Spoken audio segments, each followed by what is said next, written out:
Don't stony skin and sister music legend.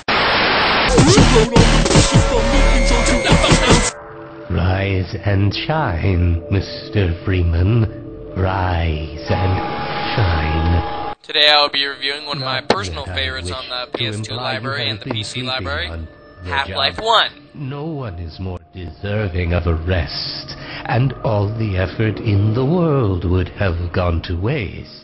First off, yeah, it starts out as a pretty regular shooter. You fight the aliens, you unleash hell, and you shoot stuff.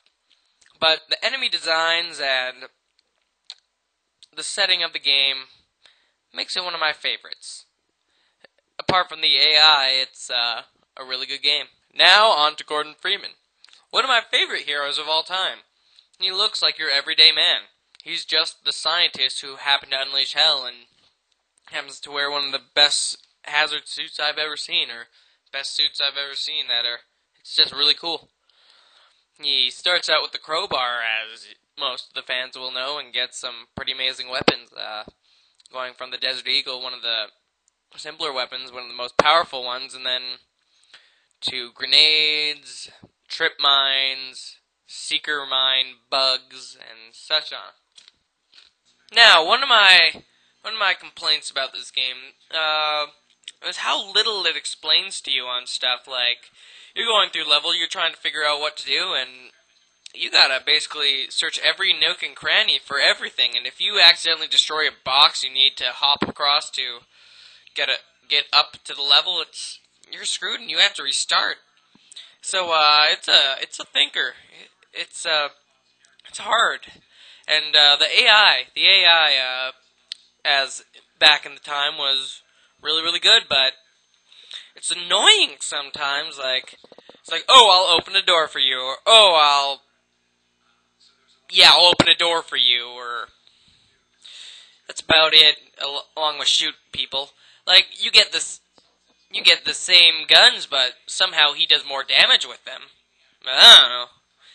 The doctors are pretty much useless unless you need health or need to open a door, but yeah, those are doctors. Who cares about them? Anyways, the thing I also noticed is if you accidentally hit a guard, he'll freak out on you and just shoot you, and it takes a lot of damage, so I'd say be careful. And the game starts out pretty easy with just normal enemies like the head crab zombies, the head crabs. The head crabs are a little tough. They bounce around and stuff, so you gotta get out the crowbar. You're wasting a lot of ammo on them. And but as soon as you get to the soldiers and stuff like that, it gets pretty hard.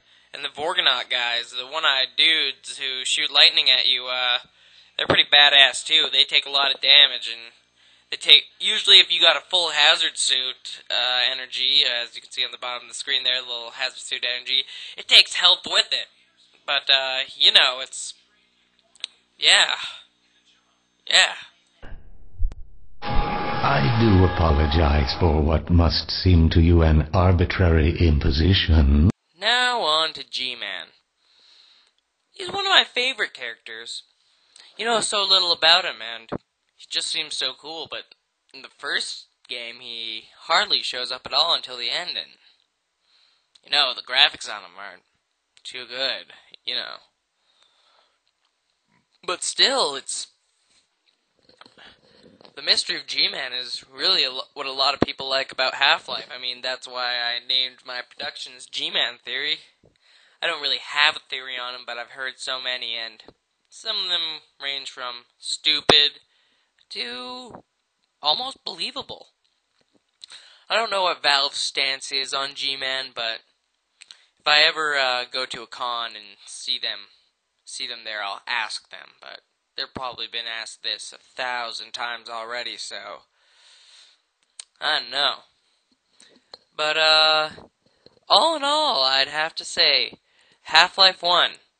It's most likely a buy if you are a shooter fan. First-person shooter fans will love this game. Fans of Half-Life 2 will get to know a little bit of the backstory, though there isn't really much in it. But if you haven't played Half-Life 1 or Half-Life 2, I'd say get this. It's pretty good. Also, with the other iterations on it, there's other takes, like you can get Blue Shift, where you play as a security guard in Half-Life, or you can play Opposing Force, where you play as the soldiers, and there is a new class of enemies that are hostile to the aliens from Zen and also everyone else. But I haven't played them, but maybe I'll review them in the future, and if I get Half-Life 2, I'll probably review that too, though I've heard it focuses more on driving than the gameplay, and the graphics are really, really good, but, you know, it's driving missions, and, well, I'll get to driving missions once I review the Jak and Daxter trilogy. But in the meantime, this is where I get off. In the meantime, this is where I get off.